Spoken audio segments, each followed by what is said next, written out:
Watch your thoughts, watch your speech, watch your actions, so that you don't create a new set of imbalances which will force you to be born again just to square off the balances. We learn about life through questions. Can people then change their aura? Do they happen through the subconscious mind? How do we get rid of it? Does that really help? Can we enhance it more than what it is? To answer some of these, Mr. Pratibimb 𝗏𝗃𝗃, founder of Pratibimb Charitable Trust, brings to you Face to Face. This week we are talking about past life. जन्म जन्म का साथ है निभाने को, 100 बार मैंने जन्म लिए. This song comes to our mind when we meet someone or we say instinctively there is a connect when we come across someone. So what exactly is past life, and is there a past life? So that's the first question, is there a past life? There are many schools of thought. Some people believe that this is it, we get only one life, whatever you do in this life is all that there is to it. And there are some communities who believe that there is a continuity. And when you say there is a continuity, it means that this life is a temporary phase in a continuum of what is called as life. If you follow that philosophy of birth and death and rebirth, then yes, there is a past life. Everything about human beings is about beliefs. You believe in a philosophy of past life, then there is a past life. If you don't believe in that philosophy of past life, there is no past life. So since you have touched upon the topic of past life, we will go by the belief that there is a past life, and will not enter into a debate whether there is a past life or no past life. Having said that there is a past life, what is the proof that there is a past life is the next logical question, and many people ask that, then how do you say so emphatically that there is a past life? The proof is very simple. At the same time, let's say it is 10 minutes past 3 right now, at the same time in the same city, 2 children are born. One is born in extremely affluent circumstances, rich, no shortages, all the privileges that you can think of. Another fellow is born in complete poverty, utter poverty. So maybe in a hut and somebody in a palace. If you look at the planetary configuration in that city at that particular time, it is the same. So what caused this disparity in birth? Why one person has been blessed and why another person has been cursed, so to speak? So there must be a reason, because nothing operates in this world without a reason, unless you are a proponent of the random theory. So if there is a cause and effect, if there is a reason for everything that is happening, there must be a reason why one fellow is utterly poor and one fellow is born with a golden spoon in his mouth. Every creation has a cause behind it. So here you are seeing a creation of a child in abundance, there is a cause behind it. Here you are seeing a child in utter poverty, there is a cause behind it. What is the cause? You and I don't know, but obviously this guy who has been born in poverty has been punished, so to say, and that is his hell. So that takes us to another subject, which is heaven and hell. So heaven and hell are not geographic locations. Heaven and hell are conditions of your life. You are born in miserable conditions is your hell for what you might have done in the past. Who is you? You is not this life form. So when we talk of past life, we must make the distinction between life and life form.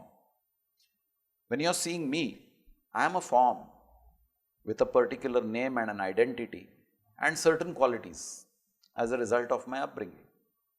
You are another form as a result of your qualities born out of your upbringing. So I take you to a scientific subject called electricity. There is electricity in your house and there are appliances in your house. electricity is energy, appliances are forms. So there is a light bulb which uses electricity. There is a refrigerator which uses the same electricity. There is an oven which uses the same electricity. All these electrical appliances have different looks. They look different. They have different functions. You look at the refrigerator and the oven, diametrically opposite functions. The refrigerator cools, the oven heats, but both operate on the same electricity, 230 volts, 50 cycles. The energy inside both these appliances is identical. Looks are different, functions are different. You look different, I look different. You have certain qualities, certain professional attributes. I have certain qualities, certain professional attributes, and both may not match.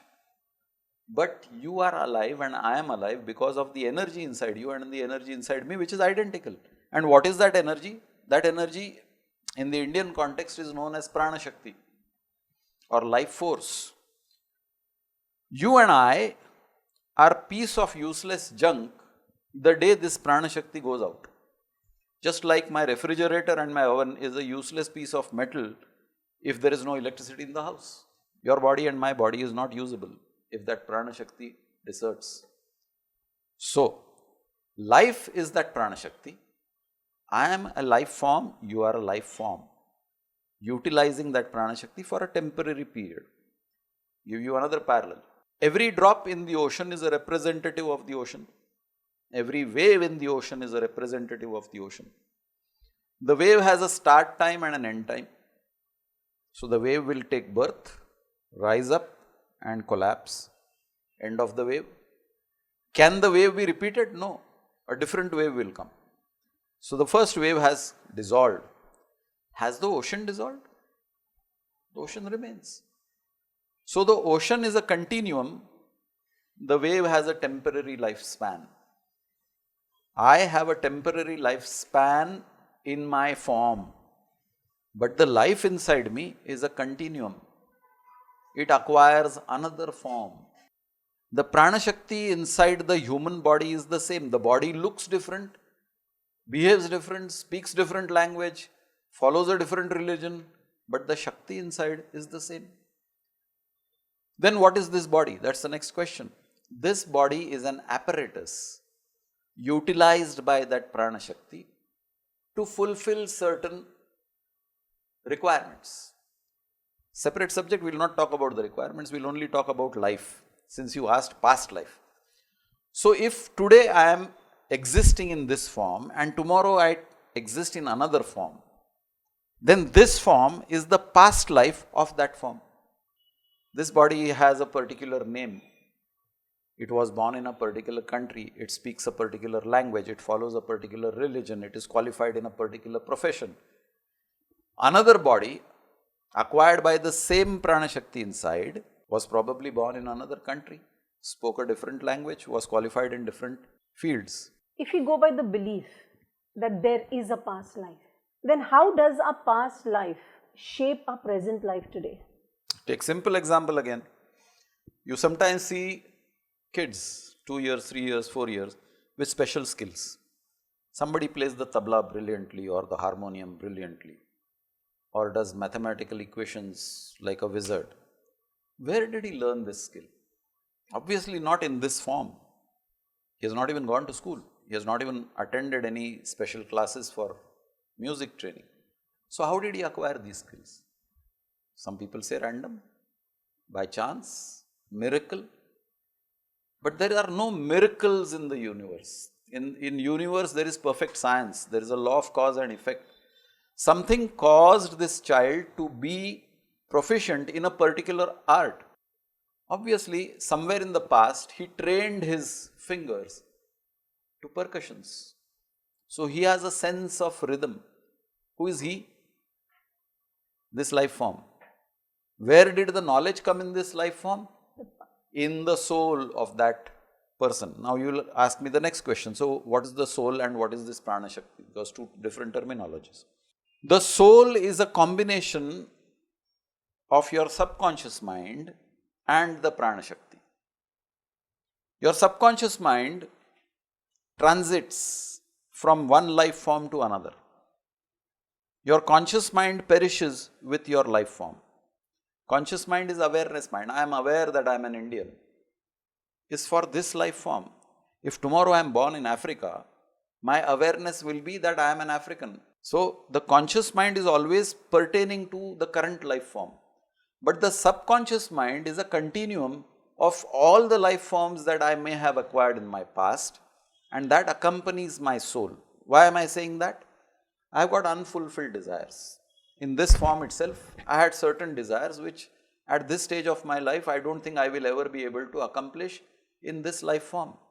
The time has gone. For example, I wanted to become an MBBS doctor. The time has gone. I will never be an MBBS doctor in this life form. But it's a desire in me. I want to be a doctor. Let's assume. And that desire is a very strong desire. Can I fulfill this desire in this life form? No. Which means my soul will always have that sense of lack. I did not become a doctor. So when I transit from this body, my soul will have that at the back of its mind that I want to be a doctor. So I am seeking an opportunity to take birth in a form which gives me the best opportunity to fulfill my unfulfilled desires. One part of the story. Another part of the story is, as an individual, I am always into contracts with different individuals. Let's say you and I are in a business contract and I borrowed a certain amount from you. Let's peg a figure, 5 lakhs. I promise to return this money to you within 1 year. In India, the financial year is April to March. Till next March, I have not returned that 5 lakhs to you. And suppose you have given me an interest-free loan. Imagine. On 1st April next year, in the books of accounts, will my loan be wiped out or will it be carried forward? Carried forward. It will be carried forward. I still owe you 5 lakhs.